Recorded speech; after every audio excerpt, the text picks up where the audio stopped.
responding to this story in a little bit of a different way. I think they already have. I mean, you know, I think it's very interesting, Reverend Al, that as this story was breaking and as it became obvious that the truth was going to come out, that Donald Trump likely, if the news reports are true, the editorials are true, likely did something extraordinarily inappropriate. Impeachable.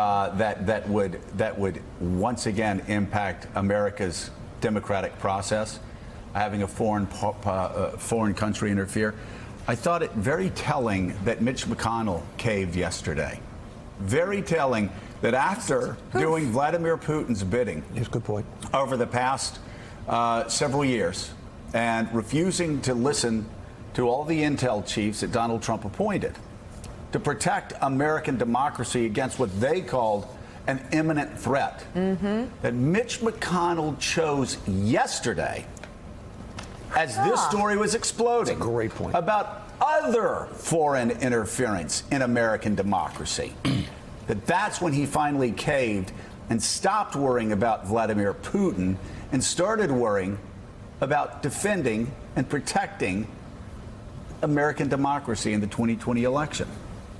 I think when you look at the fact yesterday, and as I walked around the Hill after the hearings and started seeing even Democrats that had said they were not for impeachment start saying, wait a minute, this may change everything. I think the thunderbolt was what you just pointed out, Joe. When all of a sudden McConnell backs this $250 billion package, and we're looking at the fact now that you have the Russian interference as the election strategy for 2016 under serious investigation and implication. Now we're possibly talking about the Ukraine, and we're talking about the IG saying something's of serious concern that no one knows what it is, but could be involving looking into your possible opponents some kind of way, or his son's transactions in Ukraine. Even McConnell has to say at some point you've got to cut and run, because it looks as though this is too much, a preponderance of allegations. And then on top of that, if all you have to defend yourself is Rudy Giuliani going to a studio last night, it's time for you to really, really cut your losses and run. Yeah. So just to button this discussion up, Ken noted yesterday that the number of complaints made to the Intel Watchdog's confidential hotline has more than doubled since President Trump took office. That is a very good point as we look into. Ken, you want to give us a little more information on that? Yeah, this was publicly available information on the Inspector General website that I happened to notice yesterday. They have a hotline across the intelligence community where you can call or email to report any kind of complaint. And there are hundreds of complaints typically a year. It's on track to actually triple since Donald Trump took office. Now, correlation is not causation, but it's obvious to anyone who covers the intelligence community that there is a great angst in that community with the way that Donald Trump conducts himself and handles classified information and treats the intelligence community. And there's clearly an increased level of concern that I think is contributing to this flood of complaints to this hotline. And of course, there are complaints that we've heard, Mika, where he actually gives sensitive intel from other countries to Russia's foreign minister inside the White House. He does that all the time. I mean, he's extraordinarily reckless with classified information. And he's reckless with any information. Well, I know, that he's reckless with any information, but that's what's so telling about this complaint.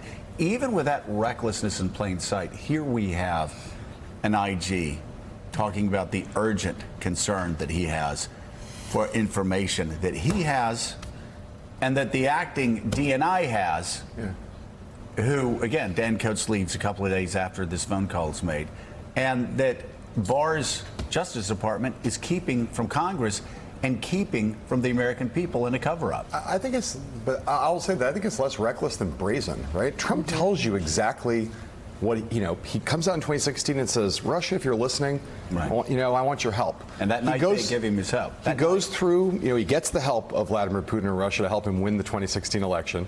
He goes through this whole first 2.5 years and manages to get off scot-free thus far with impunity, right? He goes on with Stephanopoulos and says it again.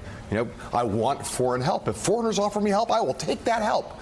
And now, with Rudy goes on television and says, yeah, of course I'm trying to get Ukraine to help with Joe Biden. They tell you what they're doing in plain sight. Trump goes on Twitter and says, I would never do anything inappropriate. I would never do anything inappropriate because everyone's listening to my calls. He doesn't think this is inappropriate.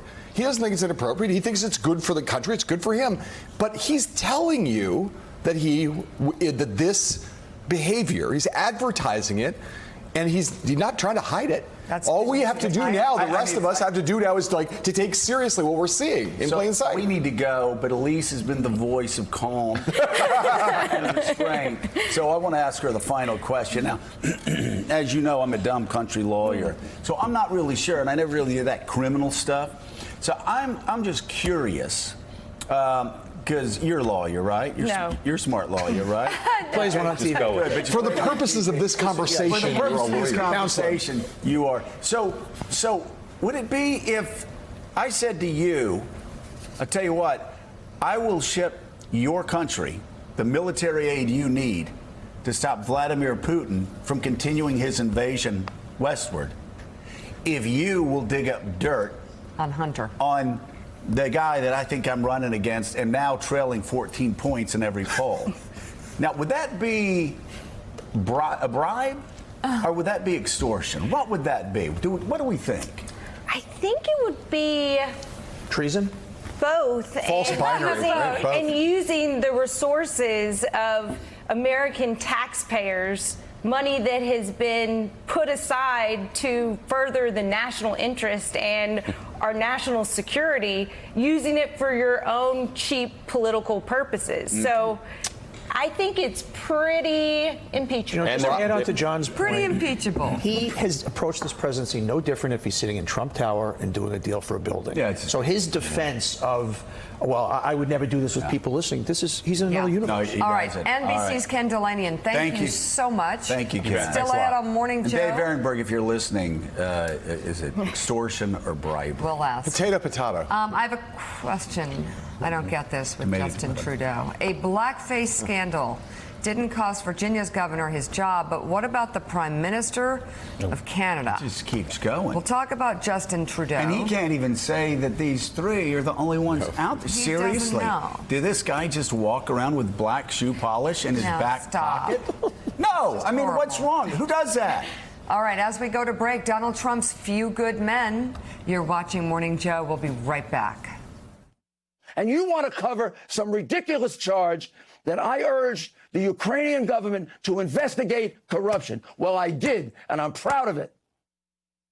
Did you order the code red? You're goddamn right I did! Thanks for checking out MSNBC on YouTube, and make sure you subscribe to stay up to date on the day's biggest stories. And you can click on any of the videos around us to watch more from Morning Joe and MSNBC. Thanks so much for watching.